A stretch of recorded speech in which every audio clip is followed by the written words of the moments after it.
So how do you deal with that question of niche? Because in some ways, this Yeah, obsession in the podcast world that we need to be niche, because in some ways sure.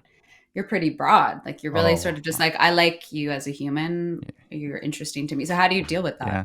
Yeah, I am all over the place for sure. Anybody that follows my content, one day it could be one thing, the other.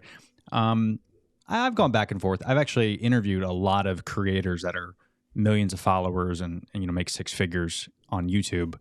And they all seem pretty on board with the whole idea of you should have like your nuts and bolts, which could change year over year.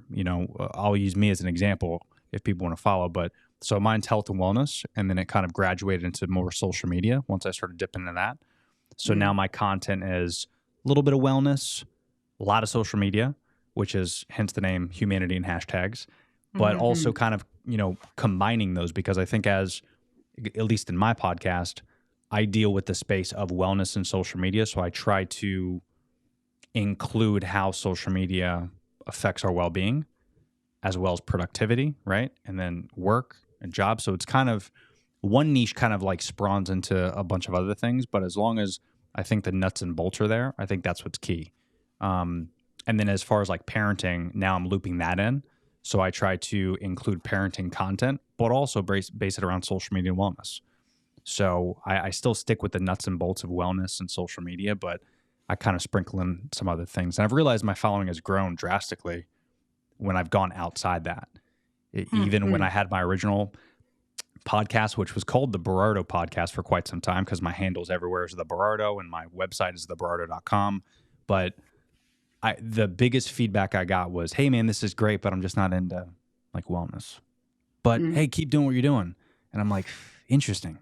So that's when I kind of branched out a little bit and I rebranded a while ago. Now it's humanity and hashtags. So that's really helped my following a lot because it is more broad. It builds curiosity.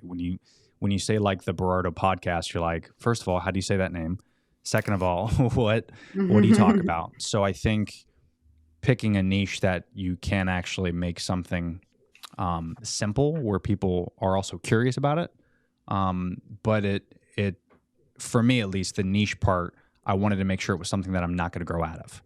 Mm. So that's why I want to do a little bit more parenting stuff because that ain't going anywhere, and at least for 18 years, and then I'll kick her out.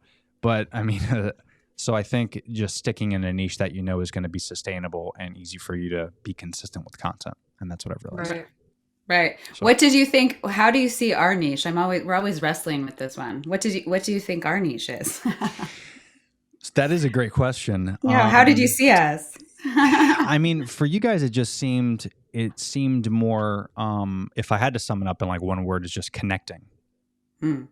Okay. With people. Because when I look at a podcast like yours that has, more than one guest, or excuse me, more than one host, I kind Mm. of look at it like you're looking at ways to connect with other people, find like-minded individuals, learn from each other, and I don't know if I would break it down as a niche. I mean, for years I've kind of gotten away from looking at podcasts as a niche.